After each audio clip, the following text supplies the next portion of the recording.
கண்ணியத்துக்குரியவர்களே, வல் ஹயாஉ கிஸ்மான், இதன் அடிப்படையில் வெட்கம் இரண்டாக பிரிக்கப்படுகிறது. ஒன்று ஹயாஉன் ஜிபில்லி யானி ஃபித்ரி, இயற்கையாக மனிதர்களிடத்தில் இருக்கக்கூடிய வெட்கம். இரண்டாவது ஈமானோடு சேர்ந்த வெட்கம். இயற்கையாக மனிதர்களிடத்தில் இருக்கக்கூடிய வெட்கம் என்ன? ஆதம் அலைஹிஸ்ஸலாம், ஹவ்வா அவர்களை அல்லாஹ் சொர்க்கத்திலே அனுப்பி அந்த மரத்தை நெருங்காதீர்கள் என்று கட்டளையிட்டான். அவர்களோ ஷைத்தானுக்கு அடிபணிந்து அந்த மரத்தை நெருங்கினார்கள். அதன் காரணமாக அதில் இருப்பவற்றை புசித்ததால் அவர்களுடைய ஆடைகள் களையப்பட்டு நிர்வாணமாக ஆக்கப்பட்டார்கள்.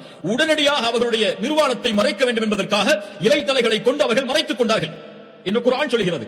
இது அல் ஹயா உல் ஜிபில்லி, இயற்கையாக இருக்கக்கூடிய வெட்கம். இது எல்லோருக்கும் இருக்கும். தன் மறை உறுப்பை மறைக்க வேண்டும் என்று தெரிவிக்க வேண்டாத உறுப்புகளை மறைக்க வேண்டும் என்ற எண்ணம் எல்லோருக்கும் இருக்கும். ஆடைகளை கொண்டு தங்களை அலங்கரித்துக் கொள்கிறோம், அதனால்தான். ஆனால் இன்றைய காலத்தில் அந்த இயற்கையாக இருக்கக்கூடிய வெட்கம் கூட, தன்னுடைய மறை உறுப்புகளை மற்றவர்கள் பார்த்து விடக்கூடாது என்று இயற்கையாக இருக்கக்கூடிய வெட்கம் கூட பெண்களிடத்தில் குறைவதை பார்க்கிறோம், ஆண்களிடத்திலும் குறைவதை பார்க்கிறோம்.